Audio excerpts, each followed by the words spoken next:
I would be surprised if you haven't heard about Helldivers 2 from somewhere by this point. Everybody and their mother is talking about this game, and for good reason.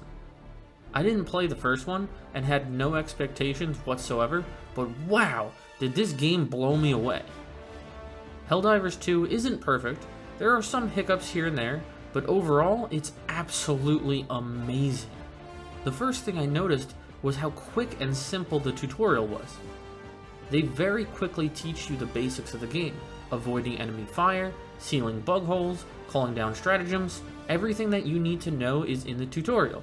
The developers clearly understand what you want to do is play the game, and so they don't hold your hand at all.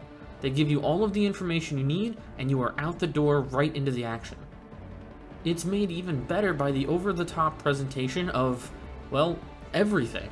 Earth isn't just Earth, it's Super Earth. The Helldivers spread the freedom and democracy of Super Earth in the most appropriate way possible. Explosions! Outside of this, there actually isn't a ton of story. You can find stuff if you look around, but the focus is on the gameplay. It surprisingly works, letting you focus on all of the absurdities and partake in the game the way you want to. The Helldivers often shout hilariously in combat, with amazing lines such as, "Have a cup of liberty." It adds a lot of levity to otherwise chaotic situations.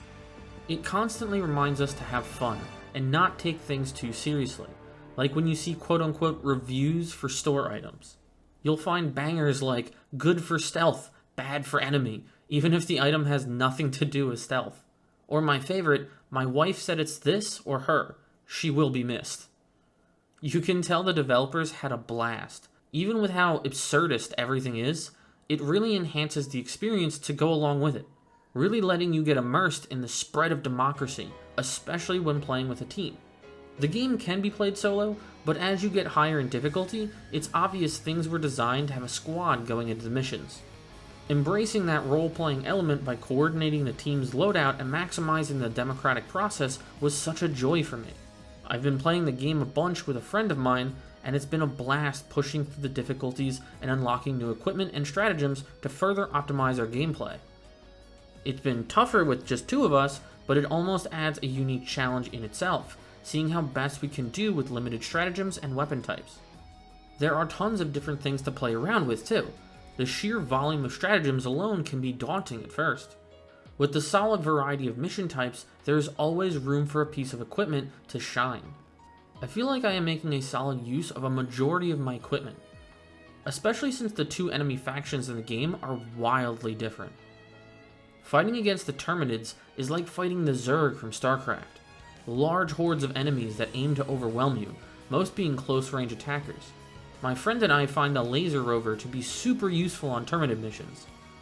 Its automatic nature is fantastic at clearing off the little enemies and providing solid covering fire when repositioning or just running away from the horde. The laser can hurt you too, but we find it to be a fair trade-off. However, the other enemy of the game, the automatons, are a whole different beast to fight. They have some melee units, but most have guns, rocket launchers, and in general fight from ranged. Fighting the automatons is fighting a more proper army, and it sure feels like it.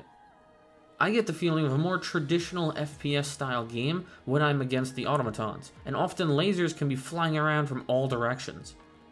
The Laser Rover becomes a lot less useful in this kind of battlefield. That's when I prefer either the shield pack or the autocannon. The shield generator puts a little bubble around the character, which can really help against the barrages of bullets as you are trying to maneuver around. At the same time, the autocannon is just explosive freedom strapped to your back. It can be really helpful at hitting through some of the more armored enemies. Now, this is where somebody might bring up the railgun. The railgun is a popular weapon in taking out armored enemies, and it can be quite effective.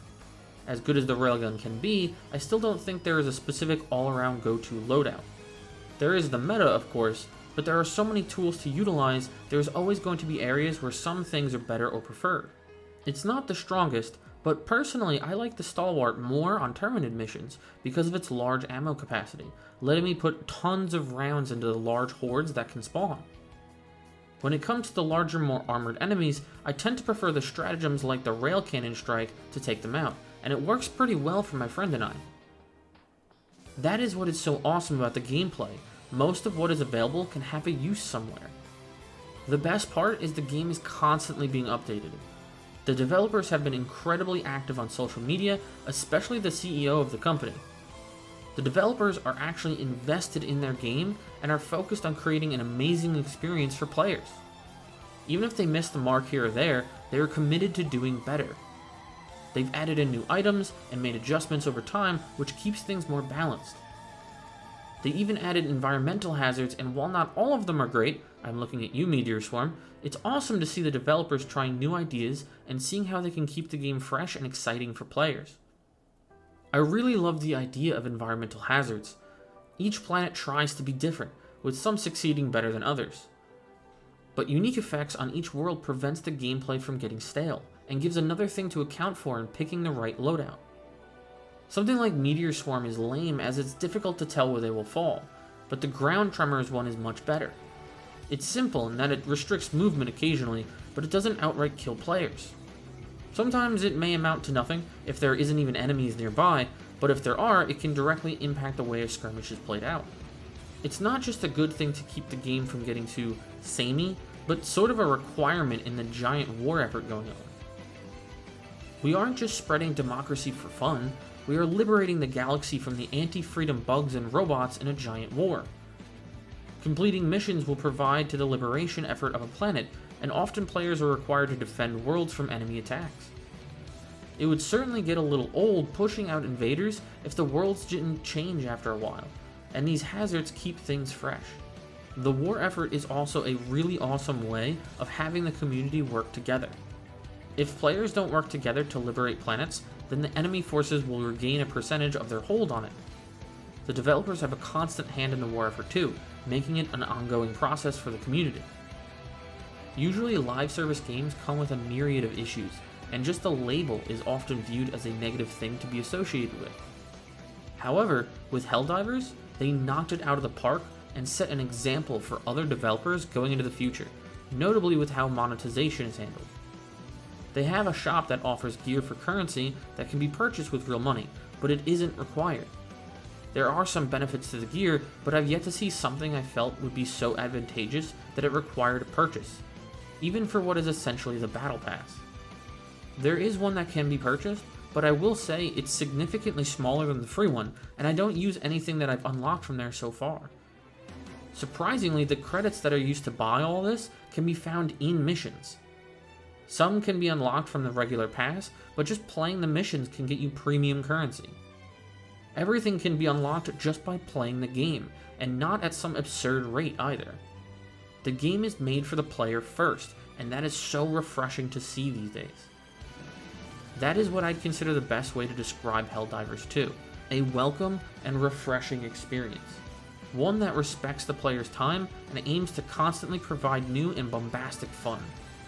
I could gush about this game all day, but I think the best thing to do is to just play it yourself. It is absolutely worth trying. If not for yourself, do it for freedom and democracy.